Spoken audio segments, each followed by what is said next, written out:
From an environment perspective, species type question, again you don't have to remember a lot.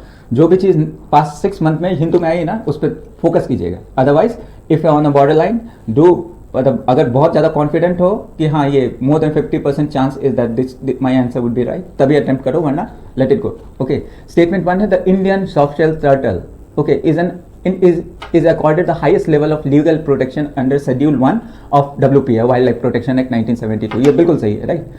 Wild protection मतलब schedule 1 species है. Statement 2 है these turtle play a crucial role as a scavenger in consuming organic waste and dead matter in the river system like that of Ganga.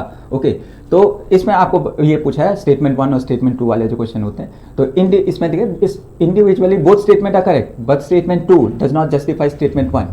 उसको देखिए जो schedule 1 होते हैं ना उनको थ्रेट परसेप्शन कि इनकी पॉपुलेशन कम हो रही है, हैबिटेट डिस्ट्रक्शन हो रहा है, इनकी जो जनसंख्या वो कम हो रही है, उस कारण से शेड्यूल 1, तो इसका सेकंड स्टेटमेंट से रिलेशन नहीं है, तो इसका ऑप्शन आपका बी होगा ना.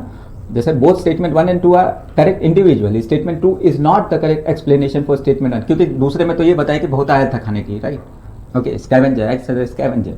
Okay, both statements are individually correct. Thus, statement 2 is not the reason why statement 1 exists. Okay, statement 1 is correct because the Indian soft shell turtle is listed under Schedule 1 of Wildlife Protection Act 1972, placing it on par with the tigers. मतलब जो tiger को जितना वो दिया गया उतना इनको भी in term of legal protection due to endangered status and the threat poaching, क्योंकि बहुत जगह पे कछुए खाते हैं, राइट, और उनकी पालते हैं, मतलब has something to do with religion कि आप अगर आपके घर में ऐसा हो रहा तो कछुआ पालो, ये पालो, तो इस कारण से ना. Statement 2 is also correct. As an omnivorous scavenger, these turtles are vital for maintaining the health of freshwater ecosystem. They clean river by consuming carcasses, मतलब जो हड्डी वड्डी और मांस पास जो मर जाते हैं, and organic debris, which is why their presence is indicated for a healthy river system. Okay?